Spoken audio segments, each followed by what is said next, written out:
नमस्कार, स्वागत है आपका जी बिजनेस में। आप देख रहे हैं आपकी खबर आपका फायदा। क्या आपने प्रोस्टेट कैंसर के बारे में सुना है? अगर आप पुरुष हैं, एक भारतीय हैं, तो आपको इसके खतरे के बारे में ज़रूर पता होना चाहिए। वैसे आपको बताएं कि सिर्फ भारत ही नहीं, प्रोस्टेट कैंसर अब एक ग्लोबल खतरा बनता जा रहा है और लैंसेट की रिपोर्ट अगर माने तो 2040 तक भारत के साथ साथ दुनिया भर में इसके मरीजों की संख्या दोगुनी हो सकती है। वहीं इससे होने वाली मौत के आंकड़े में भी 85% की बढ़ोतरी हो सकती है। ऐसे में आज हम प्रोस्टेट और फिर प्रोस्टेट कैंसर पर चर्चा करेंगे, समझेंगे कि भारत में प्रोस्टेट कैंसर की क्या स्थिति है, आखिर क्यों यह इतना घातक है, क्या वाकई में लोग इसको लेकर लापरवाह हो जाते हैं, इसको लेकर जागरूकता नहीं है, इलाज की कमी है, होता क्या है, लक्षण क्या है, किनको होता है, ये सारी बातें होंगी। प्रोस्टेट कैंसर से जुड़ी हुई तमाम जानकारी आपको देंगे खास मेहमानों के साथ, लेकिन पहले आप देखें ये रिपोर्ट।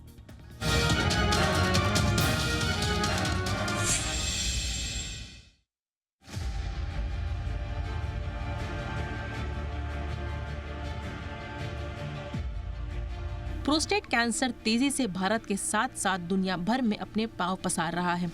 मेडिकल जर्नल लैंसेट ने इस बीमारी को लेकर एक चौंकाने वाली रिपोर्ट जारी की है।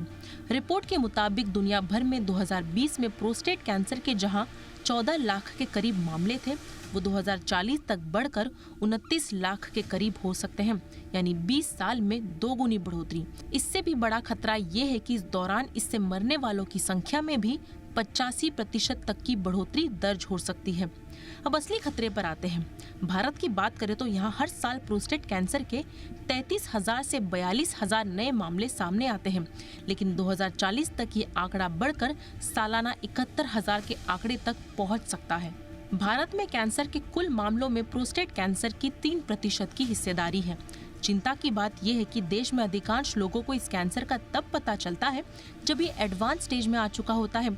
यही वजह है कि हर साल करीब 65% यानी 18 से 20 हजार रोगियों की इस बीमारी से मौत हो जाती है। रिपोर्ट के माने तो ज्यादातर 50 साल या इससे अधिक उम्र के पुरुष इस बीमारी का शिकार बनते हैं। पहले समझते हैं कि आखिर क्या है प्रोस्टेट कैंसर। ये प्रोस्टेट ग्लैंड से जुड़ी एक घातक बीमारी है जो यूरिन पास करने वाली नली से संबंधित है। जब प्रोस्टेट ग्लैंड की कोशिकाएं अनियंत्रित होकर बढ़ने लगती हैं, तो प्रोस्टेट कैंसर का खतरा बढ़ जाता है, लेकिन आमतौर पर इसका पता देर से चलता है। प्रोस्टेट कैंसर के लक्षणों की बात करें तो पुरुषों को यूरिन पास करने में दिक्कत आना, दर्द होना, यूरिन में खून आना, हड्डियों में दर्द, कई बार ये दर्द रीढ़ की हड्डी तक आ जाती है। वही बॉडी के वजन में अचानक गिरावट आ रही है तो भी अलर्ट हो जाना चाहिए। ये लक्षण हमेशा सामान्य नहीं होते, ये प्रोस्टेट कैंसर के लक्षण हो सकते हैं। ऐसे में लक्षणों के दिखाई देने पर तत्काल डॉक्टर से संपर्क करना चाहिए। उन लोगों में प्रोस्टेट कैंसर के होने की आशंका ज्यादा होती है जिनके परिवार में किसी सदस्यों को पहले से यह बीमारी है। धूम्रपान, मोटापा, खराब खानपान और अनहेल्दी लाइफस्टाइल भी प्रोस्टेट कैंसर के खतरे को बढ़ावा देते हैं। अब प्रोस्टेट कैंसर के निदान की बात करते हैं। अगर किसी को प्रोस्टेट कैंसर के लक्षण दिखाई देते हैं तो डॉक्टर से मिलना चाहिए। आमतौर पर इसके 2 टेस्ट होते हैं। पहला PSA ब्लड टेस्ट होता है और दूसरा डिजिटल रेक्टल एग्जामिनेशन होता है। इन दोनों जांच से प्रोस्टेट कैंसर के खतरे का पता लगाया जा सकता है। वही हेल्दी लाइफस्टाइल और अच्छे खानपान के साथ डेली एक्सरसाइज के जरिए इसके जोखिम को बहुत हद तक कम कर सकते हैं। ब्यूरो रिपोर्ट, जी मीडिया। बहुत ही खास मेहमान आज की चर्चा के लिए इस वक्त हमारे साथ जुड़ चुके हैं। हमारे साथ हैं doctor Malay Nandi, haemato medical oncologist हैं, यथार्थ हॉस्पिटल से जुड़े हुए। बहुत बहुत स्वागत है डॉक्टर नंदी आपका हमारे शो पर। हमारे साथ हैं doctor Gopal Sharma, euro oncologist हैं, मेदांता हॉस्पिटल से जुड़े हुए। डॉक्टर शर्मा, गुड इवनिंग, बहुत बहुत स्वागत है आपका। हमारे साथ हैं doctor Suranjit Chatterjee, senior consultant internal medicine, Indraprastha Apollo hospital. बहुत बहुत स्वागत है आपका भी डॉक्टर चटर्जी हमारे शो पर। मैं चर्चा की शुरुआत कर रहा हूं डॉक्टर नंदी आपसे। थोड़ा सा बताएं सर, और ये प्रोस्टेट कैंसर पहले तो हम ये जानते हैं और जानते थे भी कि ये one of the leading cancers in India है, लेकिन सुनते थे सर कि ये 65 प्लस के लोगों में होता है, बुढ़ापे का प्रॉब्लम है, पुरुषों में अक्सर देखा जाता है। लेकिन अब स्टडीज़ आ रही हैं, इनफैक्ट हम अपने आसपास भी देख रहे हैं कि 34 to 44 का एज ग्रुप हो, 54 to 64 एज ग्रुप हो, ये सारे एज ग्रुप के पुरुषों को अपनी चपेट में ले रहा है। क्या है सर ये प्रोस्टेट और प्रोस्टेट से जुड़ी हुई प्रॉब्लम्स? बेसिकली प्रोस्टेट जो ऑर्गन है वो यूरिनरी ब्लैडर के नीचे रहता है और ये ओनली मेल्स में ये ग्लैंड होता है। इसका कैंसर जो होता है उसका प्रधान कारण एग्जैक्टली तो मालूम नहीं, मगर ये देखा गया है smoking, alcohol, unhealthy lifestyle, obesity और कुछ पेस्टिसाइड एक्सपोजर में इसका इंसिडेंस बहुत ज़्यादा होता है। अब पेस्टिसाइड्स के मामले में इसलिए बोल रहा हूँ क्योंकि 70% लोग हमारा देश में गांव में रहते हैं, खेतीबाड़ी करते हैं, सो उनका एक्सपोजर ज़्यादा है क्योंकि प्रोटेक्टिव मेजर्स वो पेस्टिसाइड डालते वक्त, यूज करते वक्त उतना लेते नहीं है। सो इस कारण के लिए इम्पोर्टेंट है। मगर प्रोस्टेट कैंसर का इंसिडेंस अगर देखा जाए तो मेट्रोपॉलिटन सिटीज में इसका इंसिडेंस ज़्यादा है कंपेयर टू गांव। और ज्यादातर लोग ये पहले ऐसे था कि बुढ़ापे का बीमारी माना जाता था। ज्यादातर पेशेंट्स 65 साल के ऊपर या 60 साल के ऊपर जब होते थे तब ये डिजीज डायग्नोस होता था। अब काफी अर्ली डायग्नोस हो रहा है। उसका ये जो कार्सिनोजेनिक एक्सपोजर, अनहेल्दी लाइफस्टाइल है, वो तो कॉज है ही, पर साथ में डायग्नोसिस होने का साधन भी आज काफी बेटर है पहले से। कहीं ना कहीं वो भी थोड़ा बहुत कंट्रीब्यूट करता होगा इसका ज्यादा इंसिडेंस रिकॉर्ड होने के लिए। All right sir. Doctor Sharma, आपका इस पर नज़रिया क्या है सर?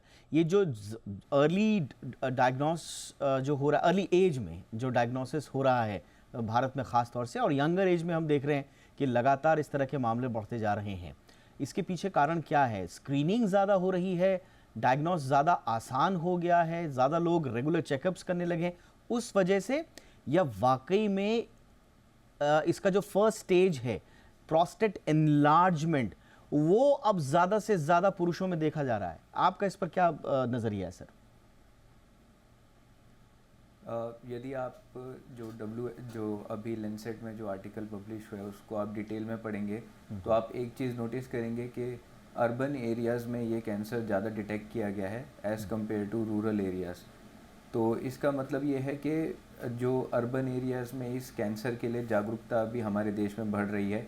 अभी मैं ये नहीं बोलूँगा कि हमारे देश में जागरूकता उस लेवल पे है जो कि बाकी विदेशों में, वेस्टर्न कंट्रीज़ में है, बट अभी जागरूकता प्रोस्टेट कैंसर के बारे में काफ़ी बढ़ रही है। उसकी वजह से अभी आज काफ़ी लोग इस टेस्टिंग को, प्रोस्टेट कैंसर के लिए जो टेस्टिंग होती है जिसको PSA बोलते हैं, जो कि एक सिंपल ब्लड टेस्ट होता है जो कि आम लैब पे अवेलेबल है, उसको लोग करवा रहे हैं। और दूसरी बात, रेगुलर हेल्थ चेकअप्स को भी लोग काफ़ी अब कर रहे हैं। उसकी वजह से इसका डिटेक्शन रेट बढ़ रहा है। तो मेरे हिसाब से इंसिडेंस रेट बढ़ना देखा जाए तो बुरा नहीं है, 100 पूरी तरह से बुरा नहीं है, क्योंकि कई कैंसर जो इससे पहले डिटेक्ट नहीं हो पाते थे, जो कि काफ़ी लेट स्टेजेस पे डिटेक्ट हो पाते थे, वो बाद में ज़्यादा नुकसानदायक हैं एज़ कम्पेयर टू जो कैंसर जो स्क्रीनिंग में डिटेक्ट होते हैं, जो कि अर्ली स्टेज और कम्प्लीटली क्यूरेबल स्टेजेस में डिटेक्ट होते हैं। ये आपने बड़ी इंपॉर्टेंट बात बोली, लेकिन फिर मैं थोड़ा सा डॉक्टर चटर्जी के पास जा रहा हूँ with basics. Doctor Chatterjee, cancer तो एक लेटर पार्ट है इस पूरी प्रक्रिया का। शुरुआत में हम देखते हैं कि कोई व्यक्ति, किसी ने अपना प्रोस्टेट का अल्ट्रासाउंड कराया या PSA टेस्ट कराया, उसमें पता चला कि साहब प्रोस्टेट इनलार्ज्ड है। ये इनलार्जमेंट ऑफ प्रोस्टेट, जैसा कि हम जानते हैं कि शुरुआत में कहा जाता था कि ये एज रिलेटेड इनलार्जमेंट होता है, लेकिन यंगर पॉपुलेशन में इनलार्जमेंट के कारण क्या है? क्या ये लाइफस्टाइल रिलेटेड है? और यही इनलार्जमेंट हम देखते हैं कि फिर बाद में अगर PSA भी बढ़ा हुआ है तो फिर आप लोग रिकमेंड करते हैं कि साहब इसका एक बायोप्सी भी हो जाना चाहिए। लेकिन जो शुरुआती जो बुनियादी चीज़ है कि वो इनलार्ज ही क्यों हो रहा है, कम उम्र में क्यों इनलार्ज हो जाता है प्रोस्टेट? देखिए, इसमें थोड़ा बहुत तो जेनेटिक्स का रोल होता है, बट और एक बहुत कॉमन कारण होता है प्रोस्टेटिक इन्फेक्शन का, जो कि यंगर लोगों में भी हो सकता है, जिसको हम लोग प्रोस्टेटाइटिस बोलते हैं। तो इसलिए हमेशा एनलार्ज प्रोस्टेट एंड की PSA बड़ा होना हमेशा कैंसर होता है, ये नहीं सही है। Correct. उसका one of the indication is prostatic infection also. तो इसलिए हमें बहुत केयरफुल रहना पड़ता है जबकि हम उसको डायग्नोज करते हैं कि ये प्रोस्टेटिक कैंसर है। बट एज ए सेड कि जेनेटिक्स का रोल है, प्रोस्टेट इन्फेक्शन का रोल है। एंड तो ये दोनों मिला के हमें केयरफुल रहना चाहिए। एंड वंस एक बार यूरोलॉजिस्ट देख लें आफ्टर एन एग्जामिनेशन, जिसको हम डिजिटल रेक्टल एग्जामिनेशन बोलते हैं, अलोंग विद पीएसए एंड एक यूरिन एग्जामिनेशन की कोई इन्फेक्शन वाली बात ना हो एंड लोकल एग्जामिनेशन नहीं है, तभी हमें जाके इसके बारे में सोचना चाहिए। ये बहुत इंपॉर्टेंट बात आपने बोली, क्योंकि कई लोग कंफ्यूज हो जाते हैं कि साहब आपका एक तो प्रोस्टेट इनलार्ज्ड है, पीएसए भी माना 9.6 से ज्यादा आ रखा है, तो अगर मैं सही हूं 4.6 है शायद डॉक्टर साहब, डॉक्टर नंदी 4.6 है शायद रेंज। 4 तक नॉर्मल माना जाता है, बट ये भी एज रिलेटेड है। जहां जहां एज बढ़ता है, the normal level of prostate PSA also वो भी थोड़ा बढ़ा हुआ आता है। So maybe if look at the age of 80, a 6 may be normal for a person of age of 80. So but on average 4 and 10 के बीच में ज्यादातर इन्फेक्शन का प्रोबेबिलिटी रहता है। 10 के ऊपर जाए वो भी इन्फेक्शन के लिए हो सकता है, but the probability prostate cancer के लिए बढ़ गया वो ज्यादा हो जाता है। बट किसी भी सिचुएशन में साथ में इन्फेक्शन भी होना बहुत प्रोबेबल रहता है, इसीलिए कोएग्जिस्ट भी कर सकता है।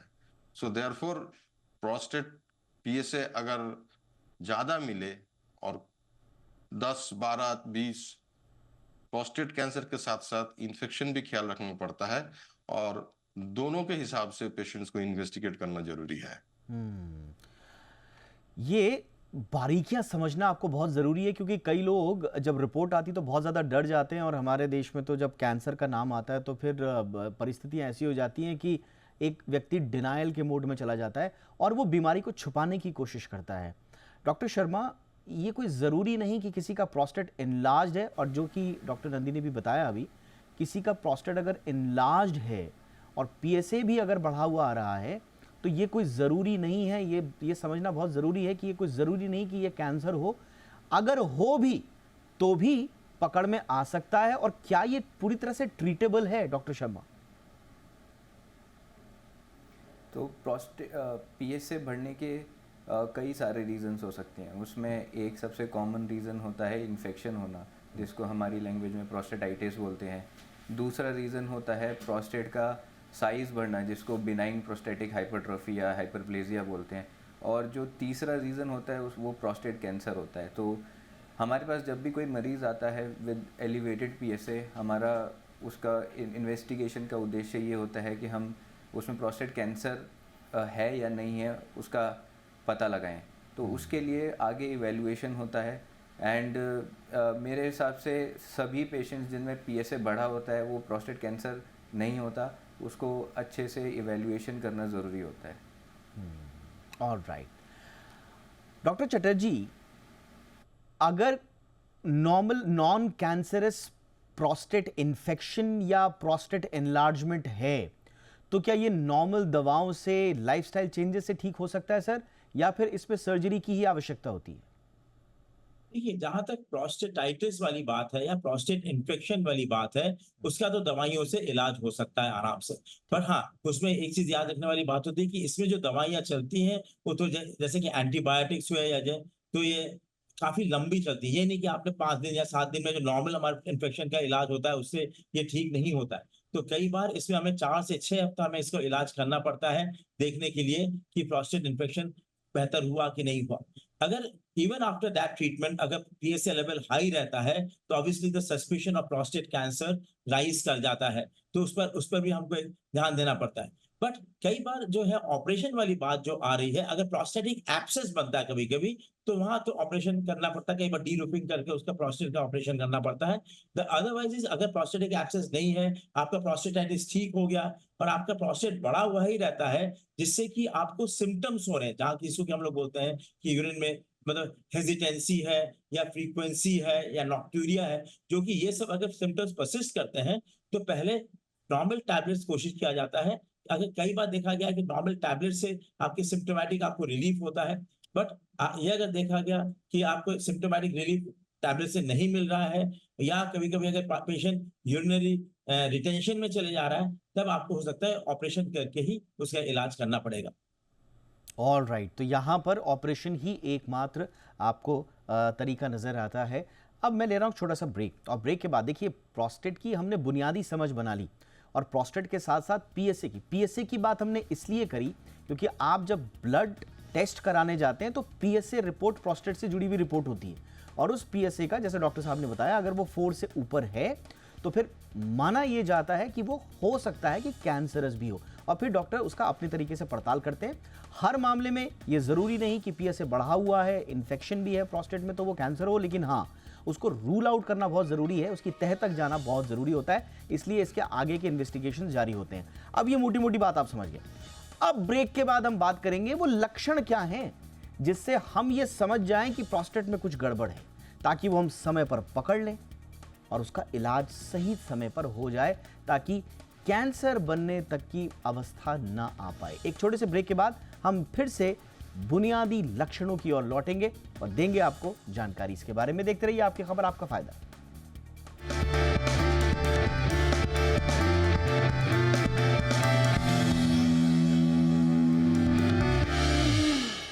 ब्रेक के बाद आपका स्वागत है। तो प्रोस्टेट कैंसर पर आज हम बात कर रहे हैं क्योंकि लैंसेट में प्रकाशित एक स्टडी के मुताबिक प्रोस्टेट कैंसर के मामले 2040 तक दोगुने हो जाएंगे।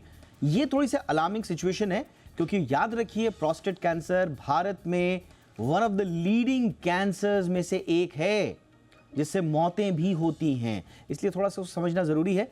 ज्यादातर लोगों को प्रोस्टेट कैंसर के बारे में जानकारी नहीं होती, और अगर होती है तो भी वो उस पर बातचीत नहीं करना चाहते। कुछ इससे धारणाएं भी जुड़ी हुई हैं, मिथ्स भी जुड़े हुए हैं, कुछ टबूज भी जुड़े हुए हैं, इसलिए आज हमने सोचा कि इस पर बात की जाए। डॉक्टर नंदिया, बुनियादी सवाल कि इसके लक्षण क्या क्या हैं सर, कब हमें समझ जाना चाहिए कि कुछ गड़बड़ है and we should go for a test?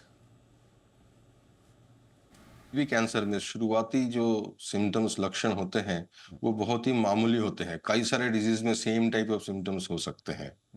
तो इसमें से पेशाब का किसी भी तरह का गड़बड़, रात को ज्यादा पेशाब हो रहा है, बार बार जाना पड़ रहा है, सो ये सारे जो लक्षण है, इरिटेशन फीलिंग होता है, ये जो अर्ली सिम्टम्स है, ये इन्फेक्शन के लिए भी हो सकता है, प्रोस्टेट कैंसर के लिए भी हो सकता है, बिनाइन हाइपरट्रॉफी जो बोल रहे हैं, हाइपरप्लेशिया प्रोस्टेट, उसमें भी हो सकता है।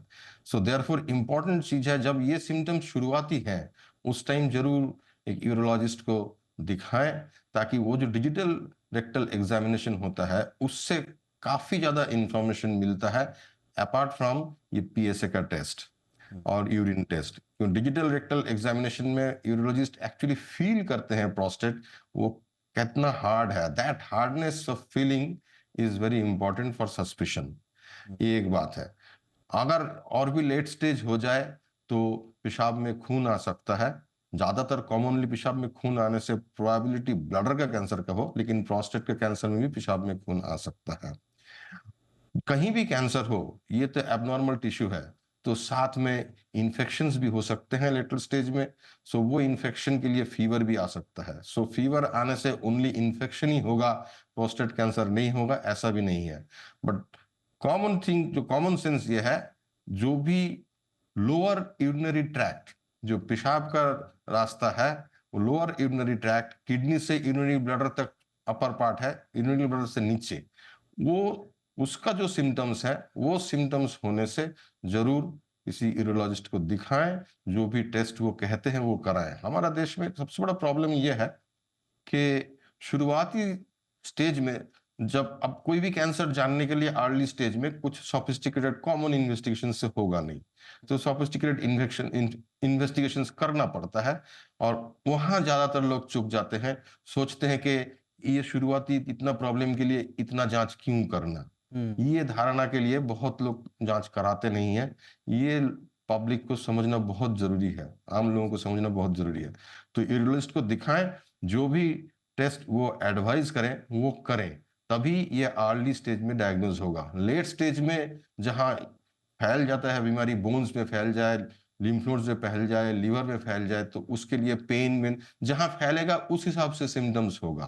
तो बट वो लेट स्टेज हो जाता है, कोई नहीं चाहता है कि उतना लेट स्टेज में डायग्नोज हो। So therefore visiting an urologist, ये सिम्टम्स, शुरुआती सिम्टम्स के टाइम बहुत जरूरी चीज है। अब देखिए आपने कितनी बड़ी बात बोली, और अगर ये सिम्टम्स को इग्नोर ना किया जाए तो कितने लोगों को हम प्रोस्टेट कैंसर के मुंह में जाने से बचा सकते हैं। But doctor Sharma, unfortunately Hindustan में होता क्या है, आपको फ्लो ऑफ यूरिन में प्रॉब्लम आ रहा है, आदमी छुपा देगा। उसका रीजन क्या देगा कि साहब गर्मी हो गई, पानी कम पी लिया था, वो अपने उनके कारण होते हैं। इसी तरह से फ्रीक्वेंट या अर्जेंट नीड हो रही है यूरिनेशन की, स्पेशली इन नाइट, तो भी अरे ज़्यादा पानी पी लिया हो गया, ठंड ज़्यादा हो गई होगी। इसी तरह से अगर ब्लड भी आ रहा है यूरिन में, बोल देंगे साहब पथरी होगी, एक आध बार वो कर देंगे। इसी तरह से इरेक्शन में प्रॉब्लम है, उससे जुड़ा हुआ कोई है, तो कुछ और चीज़ों से उसको जोड़ देंगे।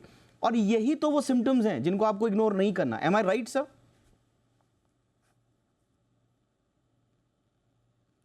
डॉक्टर शर्मा, मुझे लगता है डॉक्टर शर्मा से हमारा कनेक्शन थोड़ा सा प्रॉब्लम आ रही है उसमें। मैं सेम सवाल के साथ डॉक्टर चटर्जी के पास जाऊंगा। डॉक्टर चटर्जी, ये बुनियादी चीजें हम इग्नोर करते हैं भारतीय, अनफॉर्चुनेटली, और यही है सबसे बड़ा कारण शायद। एकदम, हमें इनिशियल सिम्टम्स मिस नहीं करना है। It's better to investigate, better to go to a urologist. इसको इनिशियल आप टेस्ट जरूर कराएं। इसको मत सोचिए कि मेरा ये कारण हो सकता है, मेरे वो कारण हो सकता है। इसके बजाय जो भी डॉक्टर नंदी ने सिम्टम्स बताया, बहुत रेलेवेंट सिम्टम्स बताएं। और ऐसा अगर सिम्टम होता है तो जरूर अपने डॉक्टर से, अपने फिजिशियन से पहले, may be after that obviously urologist, क्योंकि इसका डायग्नोसिस मोस्टली यूरोलॉजिस्ट ही बनाते हैं, तो उनको जरूर विजिट करिएगा विद सम टेस्ट। तो अगर इसको इग्नोर नहीं किया जाए, अर्ली स्टेज में अगर ये कैंसर पकड़ा जाए, तो उसका इलाज बहुत इजी है और आसानी से हो जाता है। पर अगर वो स्प्रेड आउट हो जाता है तो unfortunately it's a difficult task. Doctor Chatterjee, मेरा अगला सवाल आप ही से होगा सर। वो कौन सी एज है जब हमें अपने से टेस्ट वगैरह करा लेने चाहिए? क्योंकि प्रोस्टेट के बारे में यह भी कहा जाता है सर कि कोई जरूरी नहीं कि आपको सिम्टम्स आए भी। तो वो कौन सी एज है जब आजकल टेस्ट करा लेनी चाहिए? छोटा पीएसए करवा लिया या अल्ट्रासाउंड वगैरह करा लिया? डॉक्टर चटर्जी, आप सुन पा रहे? बेसिकली अगर एज वाली बात है तो 45 इयर्स तो हम अगर कट ऑफ लेके चले कि वहां से तो करा ही लेना चाहिए टेस्ट को। बट आजकल जैसा है, इवन हार्ट की बीमारियां, ब्लड प्रेशर की बीमारियां, शुगर की बीमारियां बहुत कम उम्र से ही बढ़ रही हैं। तो अगर आपको सिम्टम्स है और कुछ है, फिर तो आपको पता ही लग जाएगा। बट मे बी इस 45 इयर्स के आसपास से हमें जरूर टेस्ट करना शुरू करना चाहिए। एंड आई वुड इंसिस्ट कि एक रेगुलर हेल्थ चेक जरूर कराइए। डिफरेंट हॉस्पिटल्स आजकल इसको प्रमोट करती हैं। डॉक्टर्स को जरूर विजिट करिएगा, maybe once in a year और वंस इन 2 इयर्स विजिट करके अपने अपने सिम्टम्स बताइए एंड टेस्ट कराइए, जिससे कि ये पकड़ा जाए। रेगुलर जो आजकल हेल्थ चेक्स हैं, जो कि आजकल काफी इसकी अवेयरनेस बढ़ भी गई है लोगों में, एटलीस्ट इन अर्बन एरियाज इसकी अवेयरनेस बढ़ गई है। I will not say that कि स्मॉलेस्ट टाउन्स या विलेजेस में इसकी अवेयरनेस बढ़ी है बहुत।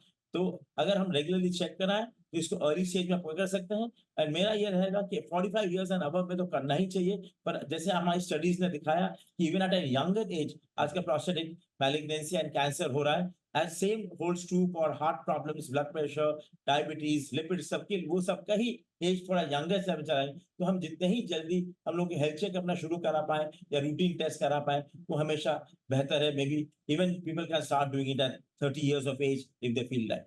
बिल्कुल सर, ये बहुत इंपॉर्टेंट बात। डॉक्टर शर्मा, एक जो कॉमन मिथ जुड़ी हुई है, और खास तौर से हम देखते हैं कि रूरल एरियाज में कॉमन मिथ जुड़ी हुई है कि प्रोस्टेट से रिलेटेड कुछ भी हो गया या यूरिनेशन से प्रॉब्लम आ गया, वो प्रोस्टेट से रिलेटेड है या नहीं है।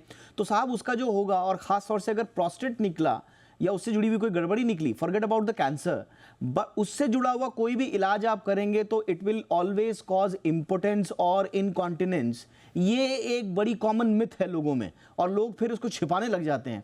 क्या ये सही है सर?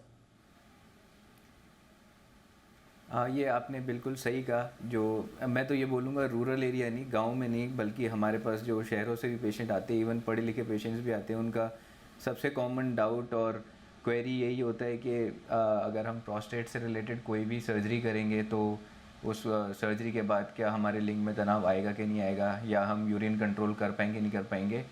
और ऐसा कुछ हद तक मैं ये बोलूँगा कि बिल्कुल गलत नहीं है और बिल्कुल सही भी नहीं है।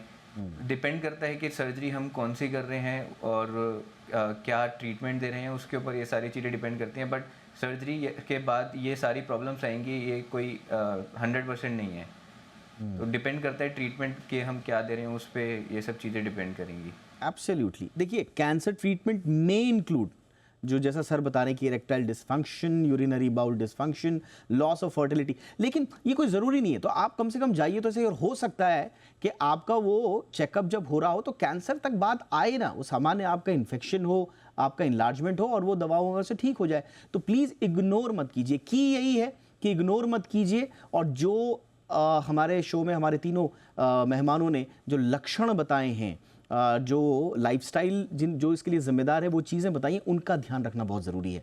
मुझे लगता है कि काफ़ी कुछ जानकारी आपको प्रोस्टेट से रिलेटेड मिली होगी, प्रोस्टेट कैंसर के खतरों के बारे में आप थोड़ा जानकारी जुटा पाए होंगे। इसी उम्मीद के साथ बहुत बहुत शुक्रिया डॉक्टर गोपाल शर्मा, आपने वक्त निकाला, thank you so much sir. Doctor Suranjit Chatterjee, thank you so much sir वक्त निकालने के लिए। डॉक्टर मलय नंदी, बहुत बहुत शुक्रिया सर आपका भी वक्त निकालने के लिए।